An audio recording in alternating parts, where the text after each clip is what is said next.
Increasing your word power. As a voice and speech coach, I work with people to help them increase their vocal power. Being able to increase your word power adds to the palette with which you paint your communication. Imagine I'm giving you some crayons to use to draw with. If we have a great strong voice, we have these three great primary colors.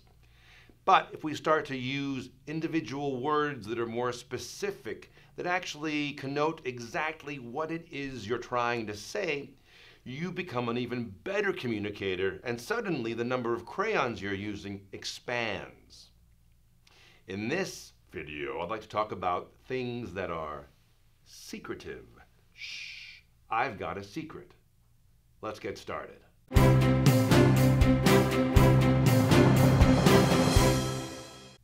This is a wonderful word. We'll use red because it actually has the word rose in it.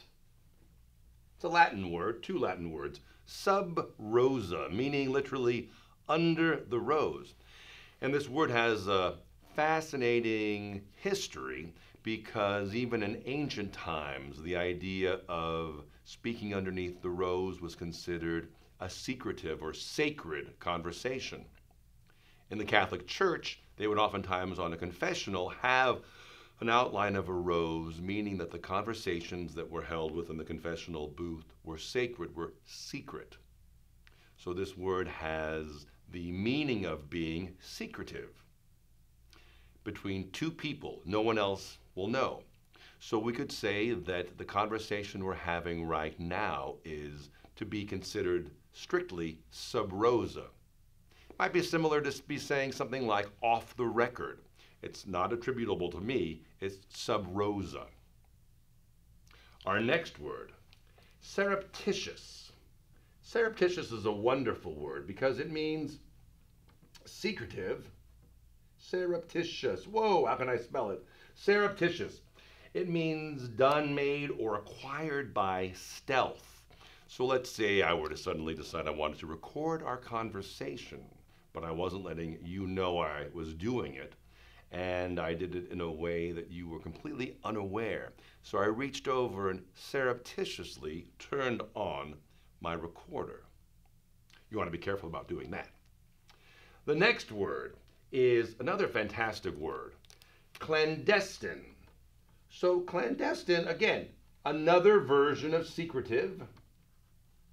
And with clandestine, it implies secrecy, usually for an illicit or, well, unauthorized purpose.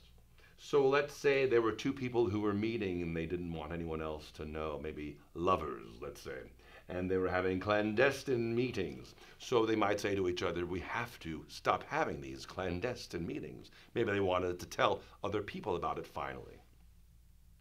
And the last word is, I'll find a different color pen to use, cabal. And this is another wonderful word. A cabal means a group of people coming together for a secretive, on secretive purpose, united in a plot. So, for instance, in the assassination of Julius Caesar, the senators who gathered together to secretly plot his assassination were part of a cabal.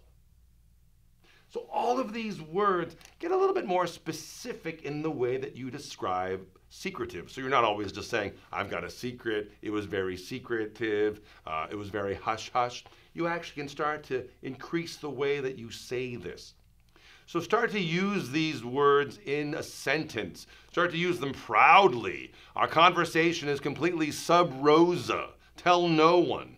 Be confident in the way you use these words, and you'll start to increase your word power and become much more specific in how you describe things. If you like this video, please give me a thumbs up and subscribe to my channel.